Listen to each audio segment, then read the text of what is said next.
Episode 90. Sikap Kepala Divisi Ronnie Eliter tidak lagi meremehkan, melainkan sedikit lebih hormat. Bisa dimaklumi. Jensen melambaikan tangannya acuh tak acuh. Dia masih mengerutkan kening dan berkata, yang membuatku penasaran adalah motif pembunuhnya. Lagi pula, bom pil semacam ini sangat rumit untuk dibuat.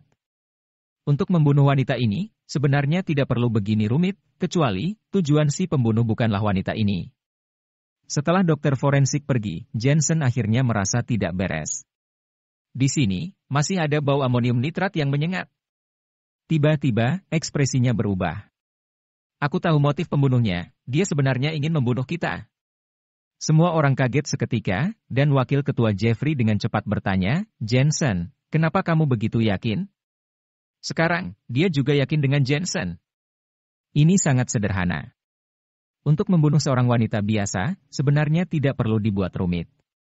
Apalagi pil yang mengandung amonium nitrat telah dibawa pergi, tetapi baunya di sini masih sangat kuat, menunjukkan bahwa masih ada bahan peledak yang disembunyikan di sini, dan alasan yang terakhir adalah si pembunuh membuat TKP persis seperti kasus Midnight Train Boy, 10 tahun yang lalu, karena dia bisa menebak bahwa pada akhirnya divisi khusus dari kantor polisi yang akan menyelesaikan kasus ini.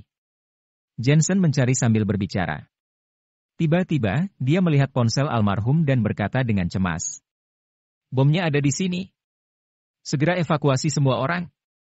Kepala Divisi Ronnie berpengalaman dan langsung memberi perintah.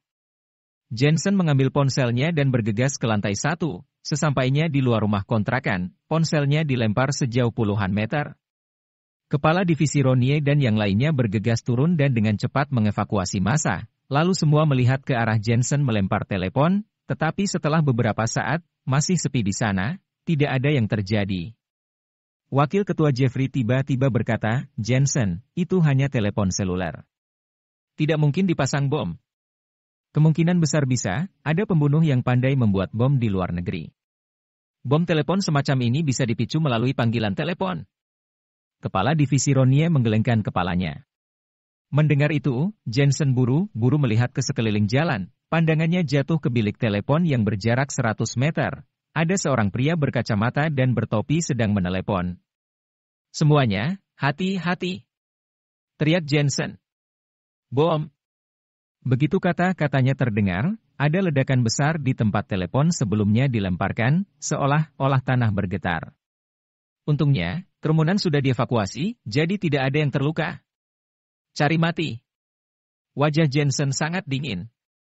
Tujuan si pembunuh ternyata adalah divisi khusus. Adapun alasannya, diperkirakan mengincar Elena.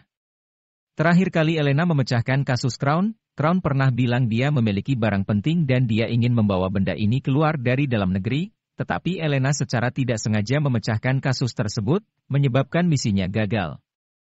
Organisasi pembunuhan malam seharusnya memiliki reputasi di luar negeri, bagaimana bisa dihancurkan oleh seorang polisi muda wanita. Jadi, mereka mengincar Elena. Berani menyentuh istriku. Niat membunuh yang kuat muncul di hati Jensen. Pembunuh itu jelas tidak menyangka rencananya akan gagal. Dia perlahan berjalan keluar dari bilik telepon, ketika melihat Jensen dan yang lainnya melihat ke arahnya, dia segera melarikan diri. Dia sangat cepat, seperti master parkour, segera ke seberang jalan dan menghilang di jalan raya. Di sana, Kepala Divisi Ronnie dan yang lainnya juga melihat orang itu lari. Mereka diam merasa bersyukur. Untungnya Elena memanggil Jensen, jika tidak, maka akan menjadi bencana. Mereka ingin mengejar, tetapi saat ini, ada sosok yang sudah mengejarnya lebih dulu, menyelip di lautan mobil, dan menghilang di kejauhan. Ini juga membuat wajah Jensen berubah total, bukankah itu Elena? Wanita ini benar-benar tidak takut mati. Jensen tidak peduli dirinya akan mengejutkan dunia, langsung menggunakan teknik kiperingan ini adalah seni bela diri yang diajarkan ayahnya sejak dia masih kecil. Ini adalah seni bela diri pelengkap Tai Chi, dan keduanya berasal dari Wudang. Dan teknik kiperingan adalah keterampilan aneh dalam ilmu mistis, mengutamakan keringanan dan keanggunan keterampilan tubuh. Jika digunakan dengan profound ki, kecepatannya dapat ditingkatkan. Elena telah berlatih seni bela diri sejak dia masih kecil, dan sering latihan, sehingga memiliki keterampilan yang sangat baik. Matanya yang indah terkunci pada sosok di depannya. Dia dengan keras kepala ingin membawa si pembunuh ke pengadilan, karena kasus ini sebenarnya dipecahkan oleh Jensen, dan dia sebenarnya tidak banyak membantu, jadi dia ingin membuktikan dirinya. Cit! Namun kali ini sebuah truk besar menabrak dari sebelah kiri, meski sudah direm, tetap saja menabrak menuju Elena. Celaka! Wajah Elena berubah drastis, sudah terlambat untuk menghindar. Pada saat ini, dia tiba-tiba merasa dirinya impulsif.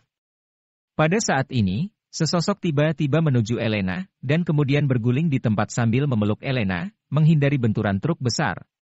Sialan kamu tidak punya mata, untuk apa lari di jalan utama? Pengemudi itu berteriak dan mengajungkan tinjunya dari mobilnya. Elena sama sekali tidak mendengar omelan sang sopir, jantungnya berdegup kencang, seolah baru saja lolos dari tangan dewa kematian. Kamu gila. Raungan lain terdengar, dan akhirnya menyadarkan Elena. Elena pun menyadari bahwa Jensen yang memeluk dirinya, mungkinkah Jensen yang menyelamatkannya barusan? Aku hanya ingin menangkap si pembunuh. Meskipun Elena selalu tidak mau kalah dan keras kepala, dia juga harus menundukkan kepalanya saat ini. Jensen benar-benar terdiam, dia ingin memarahinya, tetapi Elena terlihat kasihan sehingga dia tidak bisa memarahinya lagi. Istrinya keras kepala dan agresif, tidak melihat kemampuan sendiri, langsung mengejar begitu saja, benar-benar tidak berpikir dulu. Kamu tetap di sini, aku akan mengejar pembunuhnya, ingat, jangan bergerak. Jensen memberi nasihat, lalu melanjutkan pengejaran di jalan, dia memang sangat cepat, dan ditambah dengan Ki melihat, beberapa menit kemudian, sosok pembunuh muncul di matanya lagi. Ketika Jensen mengejar ke gang kecil, dia menemukan sesosok berdiri di ujung gang, tetapi tidak melarikan diri lagi. Siapa kamu? Setelah pria itu melihat Jensen masuk, dia perlahan berbalik, dan ada seringai di sudut mulutnya. Kamu ternyata mahir dengan langkah Kaisar Naga. Kamu seharusnya memiliki hubungan dengan Kaisar Naga. Kaisar Naga. Jensen mendengar nama ini untuk pertama kalinya, dan dia berkata dengan dingin. Katakan, apakah organisasi kalian mengincar Elena? Hahaha, seorang polisi kecil saja berani merusak urusan baik organisasi kami, dia pasti mati. Meskipun, orang itu tampak seperti orang dalam negeri, dia lebih mirip orang dari negara tetangga. Wajah Jensen menjadi gelap, dan seperti yang diduganya, organisasi pembunuhan malah mengincar Elena. Waktu itu, Elena seharusnya tidak ikut campur dalam kasus Crown. Jensen terus bertanya, ada berapa pembunuh kalian yang datang ke kota Asmenia? Hahaha, kamu tidak akan tahu. Pria itu tiba-tiba tertawa, dengan darah mengalir dari sudut mulutnya, dia ternyata bunuh diri. Aku hanya pembunuh bintang 1, aku hanya punya satu kesempatan.